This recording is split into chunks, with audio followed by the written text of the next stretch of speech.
The townhouse on Sycamore Lane, with its meticulously manicured hedges and softly glowing porch lights, had always been my sanctuary. A testament to years of dedicated work, a place of refined comfort, shared with my wife, Vivian. It was a stage set for the perfect life, a life I believed we were living. Each morning, I'd descend the grand staircase, the polished mahogany cool beneath my fingertips, and find Vivian already at the breakfast table, a vision of composed elegance. Her smile, a carefully crafted masterpiece, would greet me, and for a fleeting moment, I'd believe in the illusion we'd so painstakingly constructed. My work as a surgeon, demanding and often draining, was the foundation upon which our life was built. The long hours, the constant pressure, the weight of lives resting in my hands. It was a burden I bore willingly, for Vivian, for the life we shared. I'd return home late, often exhausted, and find her waiting, a soothing presence amidst the chaos of my day. She'd listen patiently as I recounted the day's trials, offering words of encouragement, a gentle touch on my arm. It was a ritual, a comforting routine that reinforced the sense of stability, the illusion of unwavering devotion. We were a fixture in the city's social scene, attending galas, charity events, and art openings. Our presence was expected, our image carefully cultivated. We were the epitome of success, the golden couple. Vivian, with her impeccable taste and effortless charm, was the perfect hostess, the perfect partner. She navigated the intricate social circles with grace, her laughter echoing through the grand halls, her words always perfectly chosen. But beneath the surface, a subtle unease had begun to creep in. The late nights at the hospital, once a necessity, had become a refuge from the unspoken questions, the subtle shifts in Vivian's demeanor. I found myself lingering in the sterile, brightly lit corridors, finding solace in the rhythmic beeping of the monitors, the controlled chaos of the operating room. It was a stark contrast to the carefully orchestrated calm of our home, a place where every word, every gesture, seemed to be measured, calculated. I'd catch her watching me, her eyes filled with a distant, almost analytical gaze, and a chill would run down my spine. The warmth that had once radiated from her seemed to have faded, replaced by a cold, calculating intensity. The laughter, once genuine, now sounded forced, a carefully rehearsed performance. The little things began to bother me more than they should have. The way she'd rearranged the silverware, the precise angle of the throw pillows on the sofa, the subtle flick of her wrist as she adjusted her necklace. It was as if every aspect of our life was being meticulously curated, every detail scrutinized, every imperfection ruthlessly eliminated. I tried to dismiss it, to attribute it to the stress of our demanding lives, but the unease persisted, a nagging doubt that gnawed at the edges of my consciousness. The gilded cage, once a symbol of our success, began to feel confining, suffocating. The illusion of perfection, once so comforting, began to crumble, revealing the cracks beneath the surface. The change, initially a subtle shift in the atmosphere of our home, began to manifest in more tangible ways. The phone calls, always brief and clipped, became more frequent. Vivian would excuse herself, her voice low and hushed, and retreat to the study, closing the heavy oak door behind her. I'd strain to hear fragments of the conversation, but only muffled murmurs reached my ears. When she emerged, her expression would be carefully neutral, her eyes avoiding mine. Our social engagements, once a shared pleasure, became strained affairs. Vivian seemed distant, her attention wandering, her responses to my comments often delayed, as if she were mentally preoccupied. I'd notice her glancing over my shoulder, her gaze lingering on someone across the room, a flicker of something I couldn't quite decipher in her eyes. It wasn't disdain, nor was it affection. It was a cold, calculating observation. The nights, once a time for shared intimacy, became a desolate landscape. We'd lie in bed, the silence broken only by the rhythmic ticking of the antique clock on the mantelpiece. The space between us seemed to widen with each passing night, a chasm of unspoken words and growing suspicion. I'd reach for her hand, seeking a connection, a reassurance, but she'd pull away, her body stiff and unresponsive. One evening, while preparing for a charity dinner, I noticed a small, almost imperceptible mark on her neck, just below her earlobe. It was a faint discoloration, a subtle bruise. I hesitated, then gently touched it, asking if she was all right. She flinched, pulling away sharply, her eyes flashing with a sudden, unexpected anger. She dismissed it as a scratch, a minor mishap from her jewelry. But the way she avoided my gaze, the tremor in her voice, told a different story. The whispers began, insidious and subtle, spreading through the social circles we frequented. A comment here, a knowing glance there, a hushed conversation that ceased abruptly as I approached. I was no longer the confident, respected surgeon, but a man marked by suspicion, a husband whose wife was the subject of whispered speculation. I tried to ignore it, to dismiss it as idle gossip, but the doubts, once a faint whisper, had grown into a deafening roar. I began to scrutinize every aspect of Vivian's behavior, searching for clues, for confirmation of my fears. The late nights, the hushed phone calls, the distant gaze, they all coalesced into a pattern, a picture that was becoming increasingly clear. I found myself becoming increasingly isolated, even within the familiar confines of our home. The servants, once friendly and familiar, now seemed to regard me with a mixture of pity and veiled curiosity. I felt like an outsider in my own life, a spectator watching a play unfold, a play in which I was both the protagonist and the unwitting victim. The gilded cage, once a symbol of our shared success, had become a prison, and I was trapped within its walls, surrounded by whispers in the dark. The annual summer garden party, a tradition meticulously upheld by Vivian, was upon us. The sprawling lawns of our estate were transformed into a scene of idyllic elegance. Guests, resplendent in their summer finery, strolled among the manicured flower beds, their laughter mingling with the soft strains of a string quartet. Champagne flowed freely, and the air was thick with the scent of jasmine and the promise of a perfect evening. I watched Vivian flitting among the guests, a radiant smile fixed on her face, her every movement a carefully choreographed performance. Yet, her eyes, once warm and inviting, were now cold and guarded, betraying the turmoil within. I felt a growing sense of detachment, as if I were observing the scene from a distance, a ghost haunting my own life. As the evening progressed, I found myself drawn to the conservatory, a secluded haven of lush greenery and delicate blooms. The air was heavy with the scent of orchids, and the soft splashing of a fountain created a soothing backdrop. It was there, amidst the ferns and palms, that I encountered him. He was leaning against a marble column, a glass of champagne in his hand, his gaze fixed on Vivian with an intensity that sent a shiver down my spine. He was tall and impeccably dressed, with a predatory grace that both fascinated and repelled me. Our eyes met, and a silent recognition passed between us. He knew. I approached him, my heart pounding in my chest, a mixture of anger and dread swirling within me. We exchanged pleasantries, the usual social niceties, but beneath the surface, a silent battle was being waged. He was the serpent in my garden, the embodiment of my deepest fears. His name was Julian, and he was a colleague of Vivian's from the art foundation she chaired. He spoke of her with an admiration that bordered on obsession, his eyes gleaming with a possessive hunger. I listened, my blood running cold, as he recounted their shared passion for art, their long conversations about life and beauty. He spoke of a connection, a deep understanding that transcended the mundane. I wanted to strike him, to silence him, to erase the knowing smirk that played on his lips. But I held back, trapped by the social conventions that bound me, the facade of normalcy that I was desperately trying to maintain.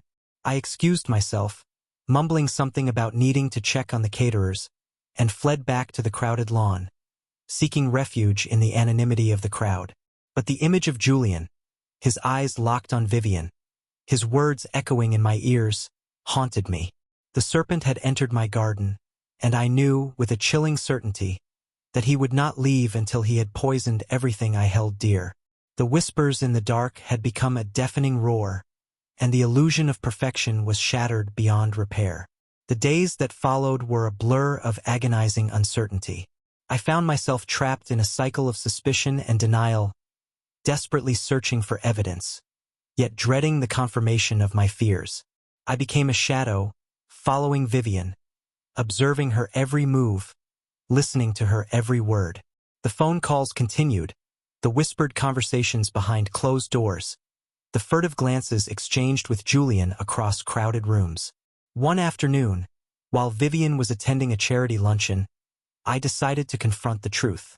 I drove to her office at the Art Foundation, a sleek, modern building in the heart of the city. Her assistant, a young woman with wide, innocent eyes, seemed surprised to see me. She told me Vivian was in a meeting, but I could wait in her office. I entered Vivian's office, a spacious, light-filled room with floor-to-ceiling windows overlooking the city. Her desk was meticulously organized, her personal effects carefully arranged. A framed photograph of us, taken on our honeymoon in Italy, sat on a side table, a mocking reminder of happier times. As I waited, my gaze fell upon her handbag, lying open on a chair. I hesitated, then reached for it, my heart pounding in my chest. I rummaged through its contents, my fingers trembling as I unearthed a small, leather-bound notebook. It was her diary. I opened it, my breath catching in my throat as I read the words scrawled across the pages. They were not the words of a devoted wife, but the confessions of a woman consumed by passion, a woman who had found solace in the arms of another. The entries detailed their secret rendezvous, their stolen moments of intimacy, their plans for a future together. The words burned into my soul, each one a searing indictment of my blindness, my naivete. The illusion of the perfect life, the carefully constructed facade, crumbled before my eyes. I was left with the raw, agonizing truth, a truth that stripped me bare, leaving me exposed and vulnerable. I closed the diary, my hands shaking, and replaced it in her handbag. As I did so, I noticed a small, velvet pouch tucked into a side pocket. I opened it and my blood ran cold. Inside, nestled among the soft velvet, was a pair of cufflinks, engraved with the initials J.T., Julian Thorne. The final piece of the puzzle fell into place. The whispers, the suspicions, the stolen glances, they all pointed to the same devastating truth. Vivian, my wife, the woman I had loved and trusted, had betrayed me. The serpent had not only entered my garden, he had coiled himself around my heart, squeezing the life out of it. I left the office, the diary's words echoing in my mind, the cufflinks a heavy weight in my pocket. As I drove home, the city lights blurring into a kaleidoscope of pain, I knew that my life would never be the same. The unveiling was complete, and the truth, in all its brutal clarity, had shattered my world. The initial shock of discovery gave way to a numbing coldness. It was as if a part of me had died, leaving behind a hollow shell, a ghost inhabiting the life I once knew.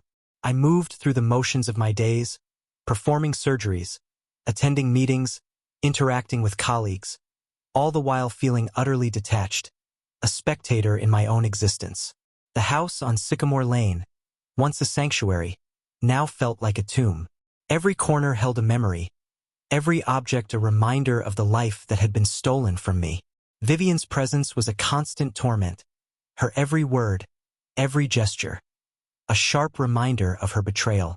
I found myself avoiding her, seeking refuge in the sterile environment of the hospital, the only place where I could find a semblance of control. Sleep became a distant memory, replaced by long, sleepless nights filled with agonizing thoughts. I would lie awake, staring at the ceiling, replaying every moment of our marriage, searching for clues I had missed, for signs of the deception that had been woven around me. The more I delved into the past, the more I realized the extent of Vivian's betrayal. It wasn't a sudden impulse, a momentary lapse of judgment. It was a carefully orchestrated deception, a calculated betrayal that had been years in the making. The anger, initially a burning rage, transformed into a cold, calculating fury.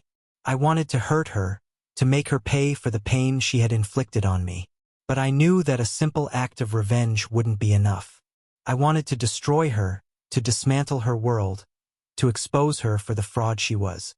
I began to withdraw from our social circle, feigning illness, avoiding invitations. The whispers intensified, the speculation growing more malicious.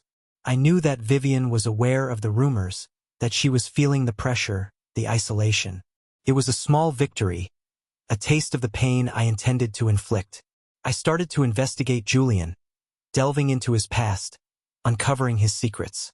I learned of his reputation as a ruthless opportunist, a man who used his charm and connections to advance his own interests. I discovered his financial vulnerabilities, his hidden debts, his shady business dealings. He was a house of cards waiting to be toppled. As I gathered information, a plan began to form in my mind, a plan as cold and calculated as the betrayal I had suffered. I would use Julian's weaknesses against him, turning his own ambition into his downfall. I would expose his secrets, ruin his reputation, and strip him of everything he held dear. And then, I would turn my attention to Vivian. I would dismantle her carefully constructed world, piece by piece, until she was left with nothing but the ashes of her deceit.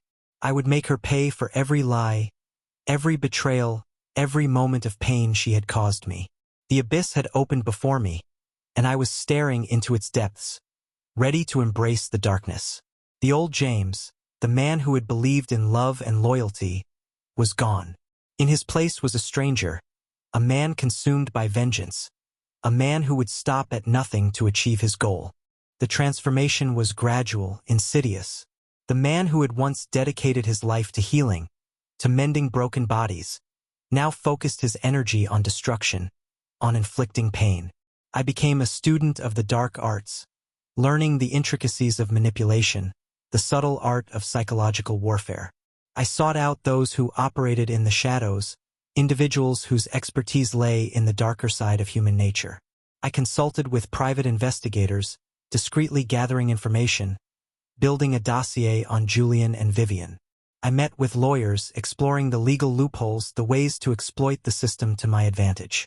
I even delved into the murky world of online reputation management, learning how to manipulate information, how to plant seeds of doubt and suspicion. My medical practice became a cover, a means to an end. I continued to perform surgeries, to maintain the facade of normalcy, but my heart was no longer in it. My patients became pawns in my game, their ailments a distraction from the real battle I was waging. I distanced myself from my colleagues, my friends, my family. Their concern, their attempts to reach out, were met with coldness, with evasion. I had no need for their sympathy, their well-meaning advice. My path was clear, my purpose unwavering.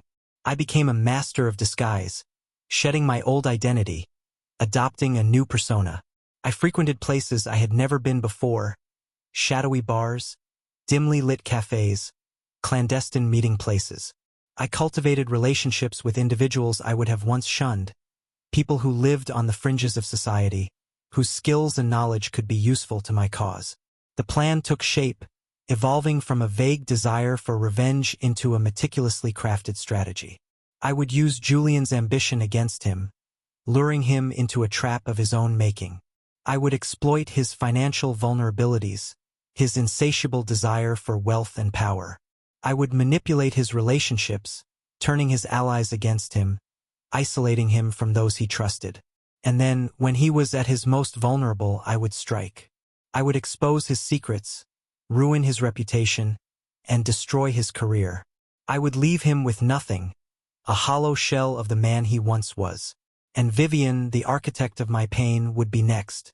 I would dismantle her world, piece by piece, stripping away her illusions, revealing the truth behind her carefully crafted facade. I would expose her hypocrisy, her deceit, her callous disregard for the vows we had made. I would make them both pay, not with violence, not with physical harm, but with something far more devastating, the destruction of their reputations, the loss of their social standing, the shattering of their carefully constructed illusions. The architect of ruin was at work, his blueprints meticulously drawn, his tools sharpened, his resolve unwavering. The abyss had become my home, and I was its master, wielding the darkness with a cold, calculating precision. The first step was to isolate Julian. I began by subtly undermining his relationships with his colleagues at the Art Foundation. I planted seeds of doubt, hinting at his questionable financial dealings, his manipulative tactics, his insatiable ambition. I exploited his vanity, his need for admiration, turning his allies against him, one by one. I then focused on his financial vulnerabilities. I discreetly investigated his business ventures, uncovering a series of risky investments, questionable partnerships, and hidden debts.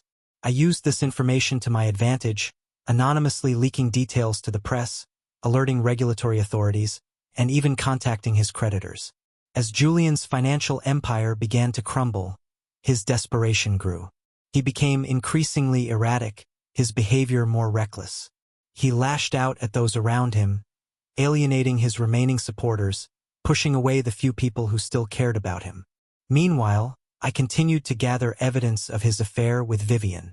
I hired a private investigator to follow them, documenting their secret meetings, their stolen moments of intimacy. I intercepted their emails, their text messages, their phone calls, piecing together the intricate web of their deceit.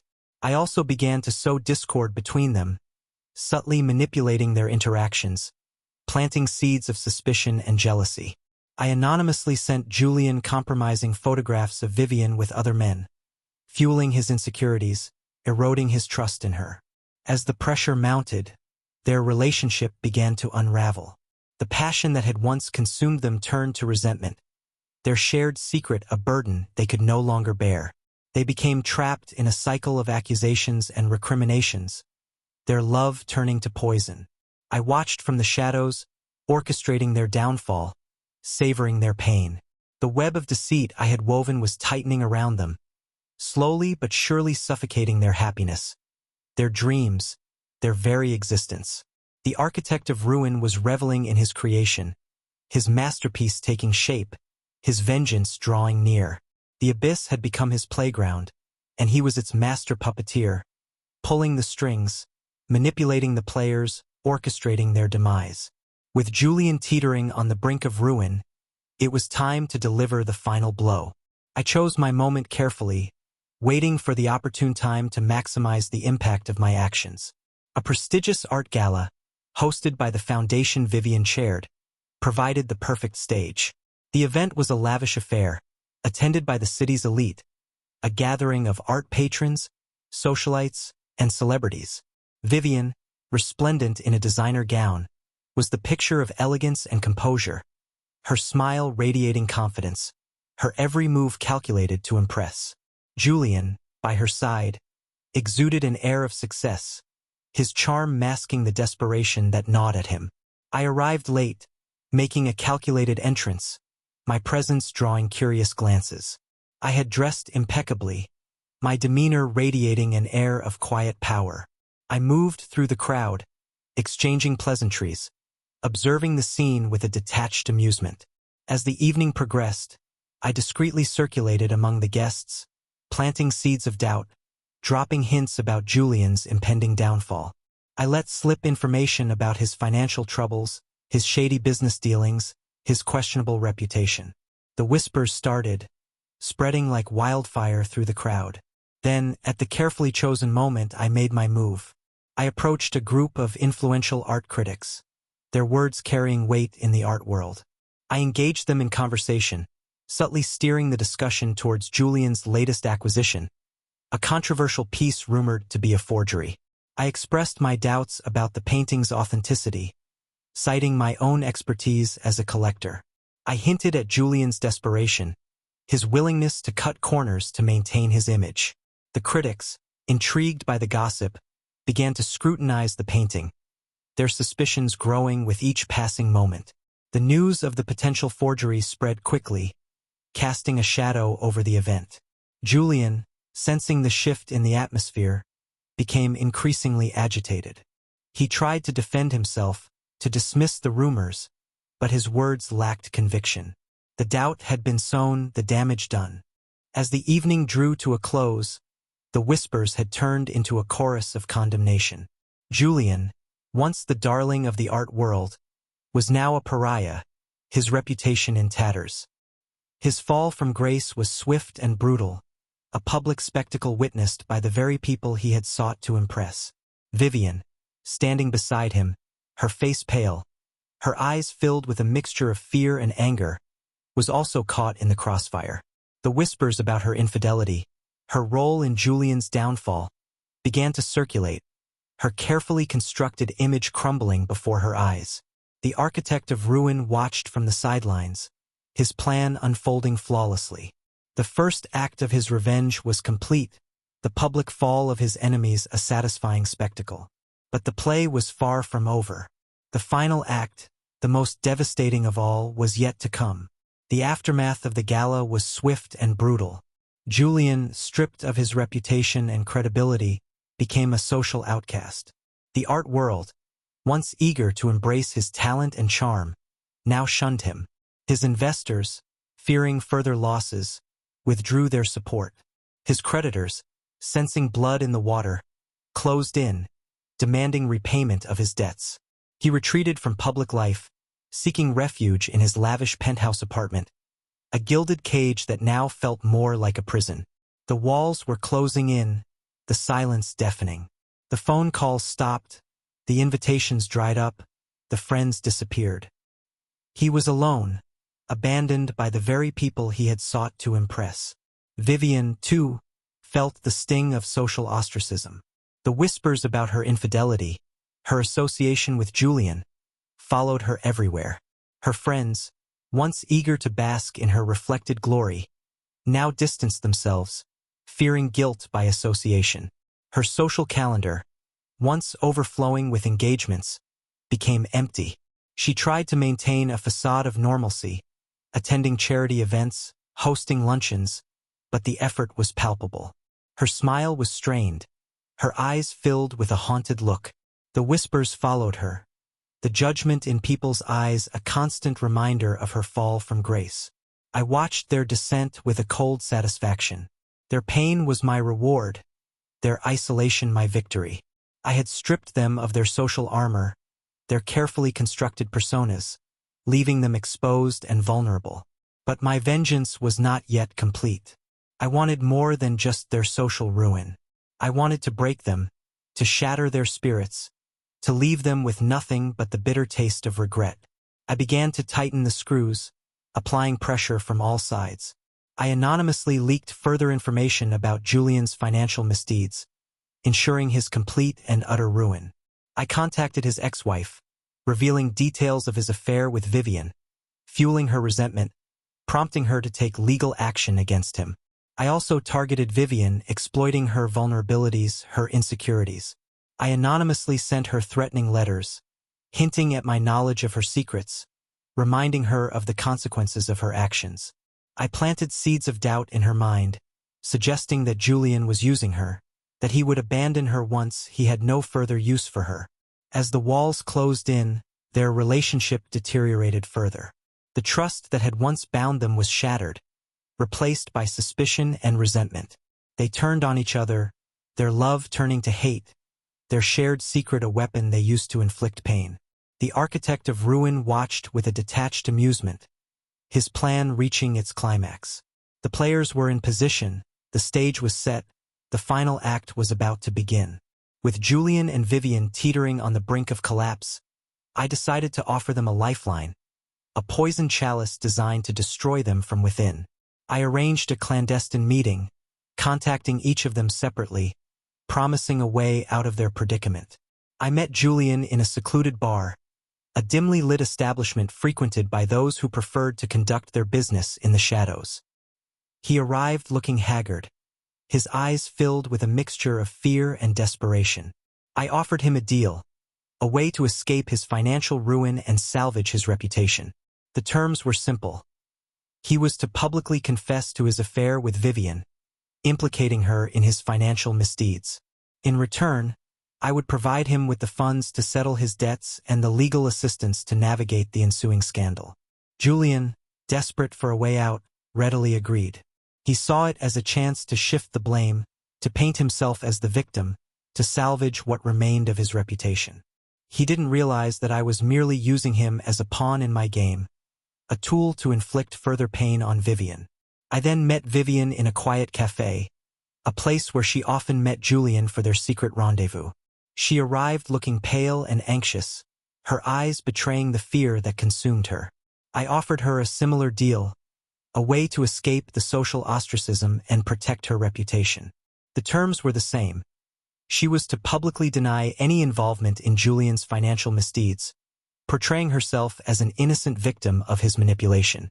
In return, I would provide her with the resources to rebuild her life, to regain her social standing. Vivian, blinded by her fear and desperation, accepted the offer. She saw it as a chance to distance herself from Julian, to salvage her reputation, to escape the consequences of her actions. She didn't realize that I was setting her up for a fall, that her betrayal of Julian would be her ultimate undoing.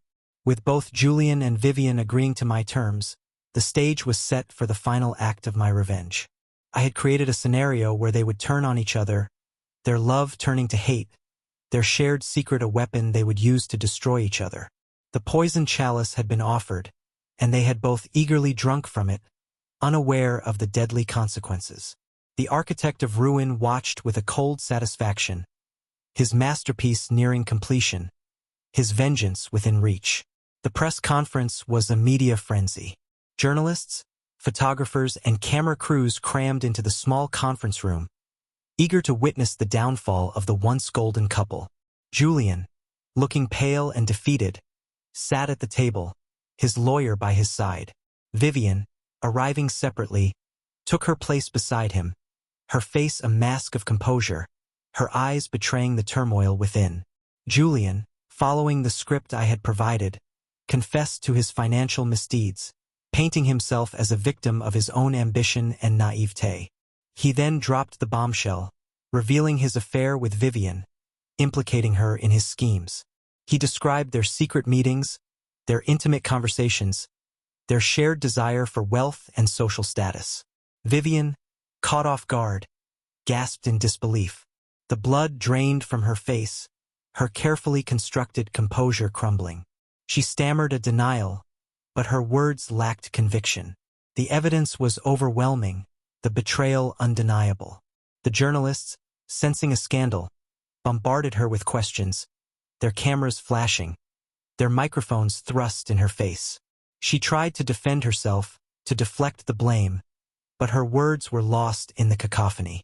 The room was spinning, the walls closing in.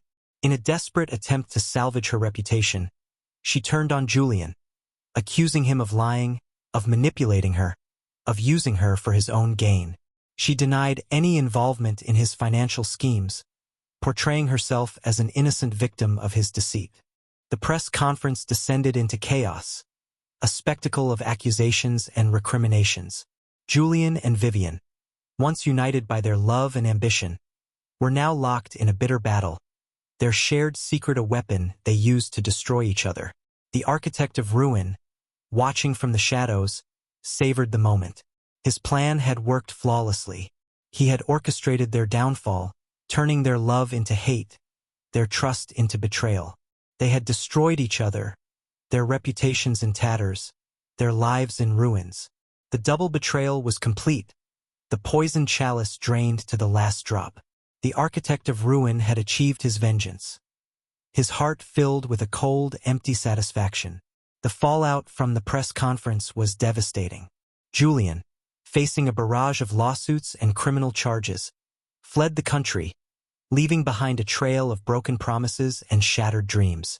His once glittering career was over, his reputation irreparably damaged. He became a fugitive, a ghost haunting the fringes of society. Vivian, ostracized by her social circle and abandoned by her friends, retreated to the seclusion of her family estate, a sprawling mansion in the countryside. The house, once a symbol of her privileged upbringing, now felt like a prison, its silence a constant reminder of her isolation. She spent her days wandering the empty rooms, haunted by memories of the life she had lost. The laughter, the parties, the admiration, all gone. replaced by a gnawing emptiness. She tried to reach out to her old friends, but their responses were cold, their words laced with judgment. The socialite, once the darling of the city's elite, was now a pariah, her name whispered with disdain, her image tarnished beyond repair. The carefully constructed facade had crumbled, revealing the flawed, vulnerable woman beneath. I watched their demise from a distance, my heart filled with a strange mixture of satisfaction and emptiness. I had achieved my vengeance, but the victory felt hollow. The pain I had inflicted on them had not healed my own wounds. The emptiness within me remained, a gaping void that could not be filled. I had destroyed their lives, but in doing so, I had also destroyed a part of myself. The man who had once believed in love, loyalty, and trust was gone, replaced by a cynical, hardened shell.